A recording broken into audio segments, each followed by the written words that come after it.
Hi, I'm Ztarli, and in this video I'll be doing the background, flat colour and painting for this line art which Xanti won in my Halloween competition. If you'd like to see how I came to this stage, there is a line art video which just has music, there's no voiceover for it, of just the drawing of the line art. In this video we're picking up from where that left off, and I'm just starting with the flat colours here, and then we'll be adding a background and shading and fully colouring the picture. Now, this whole picture did take me 8 hours from word to go to complete. 2 of those hours were actually the prize for the sketch and line art, and I did decide to allow a full body line art instead of just a head, as Xanti was actually the only person who bothered to try and guess and won the competition. And they have been a follower of mine for a long time, and I really appreciate their support and how they always comment and watch my videos. So I didn't mind spending a little bit longer on the line art. I did also spend a bit longer on the colouring process itself. After Xanti saw the line art, they did commission me to do the colour and the background. It was originally only meant to be a window background, so like a small portion background with a character sort of coming outside of the background, but in the end I ended up doing an entire fully coloured background, which was heaps of fun to do, and it was something I hadn't really done before, so I did enjoy doing that. And again, I didn't mind spending a little bit extra time on this because Xanti has been a follower of mine for a while, and the character itself is just a bunch of fun to draw and colour anyway. You probably hear this a lot in most of my videos, but I did have a bunch of fun doing this character and colouring this picture. I really enjoy the colour palette that was chosen for this character, maybe because I had a lot to do with it, since I did actually design the original headshot that you can see coming up on the screen every now and then. And I did help with designing the actual shape of the dragon and choosing the colours for the rest of the dragon as well. In fact, you'll see that I do a couple of different versions for this for Xanti to choose from, so that I can get it as close to what they're after for their character design. I really liked this colour that's sort of between the red and the blackish bluey colour, this sort of dulled purple that appeared. It was purely by accident. It's just a blurring between the two colors, but that's the kind of thing I really love about mixing colors together, is you sometimes end up with these unexpected colors that you just fall in love with and just want to keep using.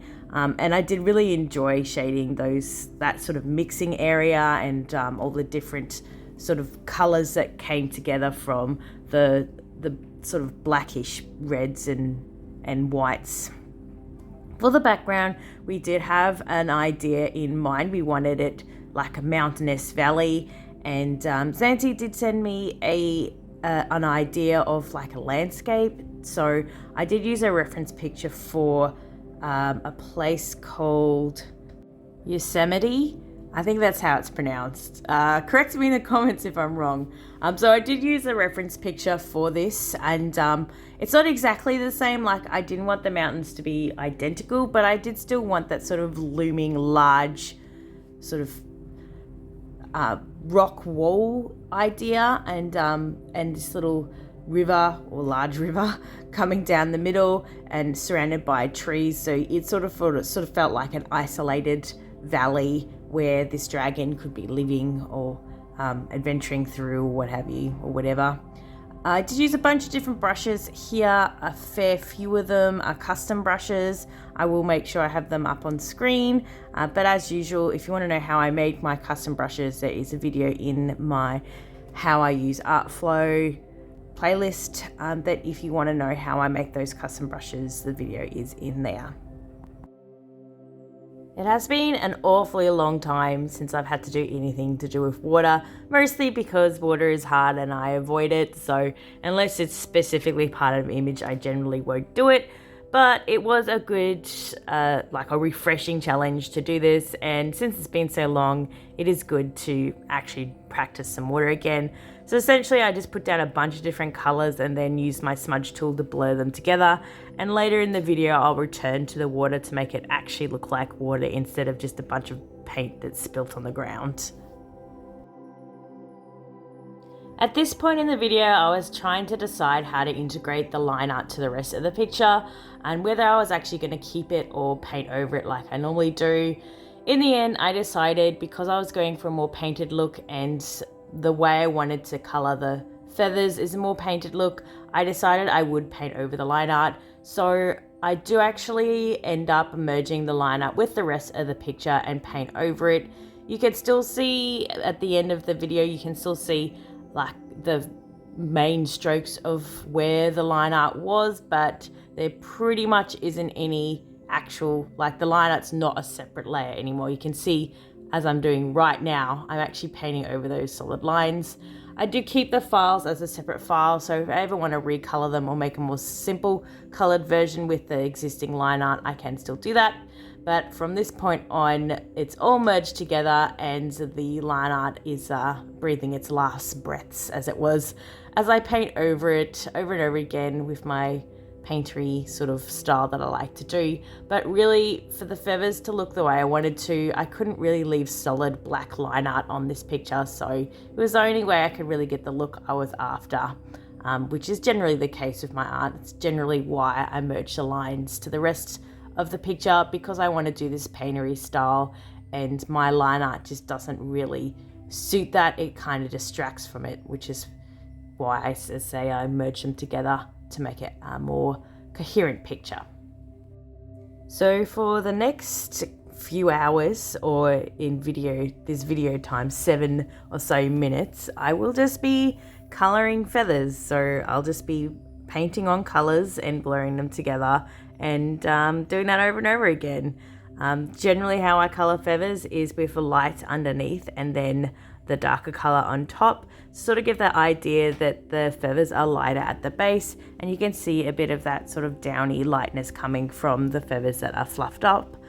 For the rest of the body, where the feathers lay flatter, I blur them more together so it's a more softer sort of curve. So yeah, I'm not feeling 100% and my voice is starting to go, so I'm just going to let you watch as I do the feathers for the next few minutes, and then I'll chime back in again when I'm up to the eyes and the legs.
So I've almost completely finished doing the feathers and I've now moved on to the legs and eyes.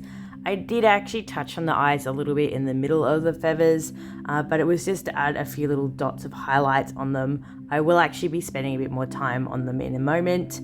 But basically with the legs, just sort of painting over the lines that were there, pretty matte sort of colors and pretty dark. And then I'll be painting even darker scales on them, as you can see here, and then lightening in between those scales so that they really stand out and look like individual scales. I do very shiny claws.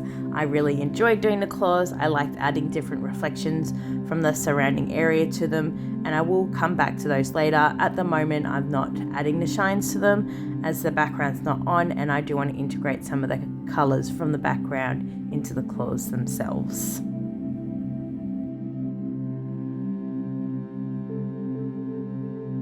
For the antlers, I just gave them a similar treatment to the legs, just sort of dulled matte colors, and then I've added a little bit of reflection, as the red color of the dragon is fairly bright and would be reflected on slightly shiny surfaces and bounce colors around the creature itself. And now returning to the eyes, I wanted to make them slightly realistic but still have that like really bright purple with these sort of reflected pupils on them. So I just added a little bit of light coming through them, and I will be adding some reflection to the eyes as well. I also start colouring the teeth since I hadn't really touched them at all. And now returning to the background to make some adjustments to the colour and lighting of it to make it look a bit more natural and less like one colour, I guess. So I use the colour adjustment tool for this and then repaint over it again with my paintbrush so that it looks a bit more paintery and less artificial, I guess. I like to have that sort of hand-painted look to stuff. Returning to the trees, I make them a little bit darker in places and lighter in places. And now it's about time I actually thought about integrating some of this character in. So you can see I'm now adding in some reflected green because there's lots of bright green all around, and I will be adding in some sky reflected in as well, but just not as strongly as the green surrounding. I did make two versions of this for Xanti, so there is a version with the reflected color on and one without, so if they want to just use their character or put them on a different background, they can have the version that doesn't have the integrated light source around it as well. Now adding an additional shadow layer, as I do find sometimes with my shading, the way I'd like to paint, I sometimes take away some shadows with all the smudging and blurring I do. So I have been adding this extra process right near the end where I add an extra layer of shadow to force myself to have this light and this sort of cast shadow on my characters. And now we're going to spend a considerable amount of time trying to decide how to do the reflected light and shines on the eyes. I did want to try and get this sort of idea that the trees around it were casting a shadow across the eyes and that you could see the sky reflected in the eyes, but I just couldn't get it to work. So in the end, I just went back to one of my older way of doing eye shines, which is sort of like a blurry patch on where like the most shiny, the highest point of the eyes, I guess, and just a couple of white dots around it. And I really liked how that ended up looking, and I think it looks pretty cute. So you can see now I've got my reference picture up that I was using to base this background on. And the reason I've brought it back up is because I have not done water in such a long time. I needed a water reference just to get an idea of how I should be painting the water part of this. So basically I'm just starting to blend in those colors a bit better. I'm adding some stones to the bottom, and the idea behind this water is you can only see the stones underneath the water when there's a shadow cast across it, because otherwise the reflection from the surrounding trees and sky and creature would actually be the light you're seeing instead of like the rocks underneath. So you can see lots of blues and lots of greens on the water because that's the reflected light, reflected color that's around, rather than it just being plain blue. Water's blue because it's reflecting something, or it's green because it's reflecting something. So unless it's got heavy minerals in the water, then that's sort of different. But in this picture, this is a clear river with reflected light all around it. Sadly, I did make one recording error during this video, and that was when I was doing the water droplets. I accidentally bumped the pause button and did not realize until I had completely finished doing the water droplets in this video. So you'll see they just miraculously appear out of nowhere. There they are. And then the picture's pretty much done. So this is it. I do a couple of different versions. There's the windowed version, as you can see here, and then there's the full version, which is the full background, because I got carried away and decided to do the whole thing. There's the final adjustments with blurring in the background to create focus for the character, and I'm finished with it. Hey Xanti, I hope you like it. I really enjoy painting your character. It's lots of fun. I'd be more than happy to do more of it if you were happy to ask me to do so. Thanks everybody for watching. If you enjoyed the video, don't forget to give me a like, subscribe if you want to see more, and I also have a Patreon if you'd like to support me. Thanks again, and I'll see you all next time. Bye!